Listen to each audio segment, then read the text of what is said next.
14 വയസ്സ് മാത്രം പ്രായമുള്ള പെൺകുട്ടിയോട് ലൈംഗികാതിക്രമം നടത്തിയ പ്രതിയെ 10 വർഷം തടവ് അനുഭവിക്കുന്നതിനും 20,000 രൂപ പിഴയടയ്ക്കുന്നതിനും ശിക്ഷിച്ചു. നിലമ്പൂർ ഫാസ്റ്റ് ട്രാക്ക് സ്പെഷ്യൽ കോടതി ജഡ്ജ് KP ജോയ് ആണ് ശിക്ഷ വിധിച്ചത്.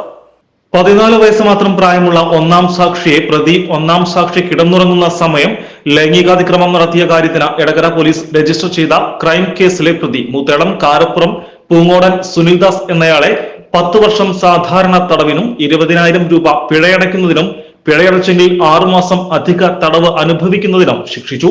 എടകര പോലീസ് സ്റ്റേഷൻ സബ് ഇൻസ്പെക്ടറായ അനീഷ് N കേസ് രജിസ്റ്റർ ചെയ്ത് ആദ്യ അന്വേഷണം നടത്തിയ കേസിൽ ഇൻസ്പെക്ടർ NB ഷൈജു തുടരന്വേഷണം നടത്തി പ്രതിയെ അറസ്റ്റ് ചെയ്ത പ്രതിക്കെതിരെ കുറ്റപത്രം സമർപ്പിച്ചു.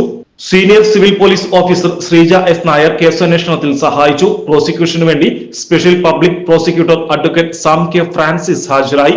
പ്രോസിക്യൂഷനു വേണ്ടി 21 സാക്ഷികളെ വിസ്തരിച്ചിട്ടുള്ളതും 20 രേഖകളും ഹാജരാക്കിയിട്ടുള്ളതുമാണ്. പ്രോസിക്യൂഷൻ ലൈസൺ വിംഗിലെ senior civil police officer Sheeba PC പ്രോസിക്യൂഷനെ സഹായിച്ചു. പ്രതിയെ ശിക്ഷ അനുഭവിക്കുന്നതിനായി തമനൂർ ജയിലിലേക്ക് അയച്ചു. SS Gold, Pure Gold. SS Group, Nilambur.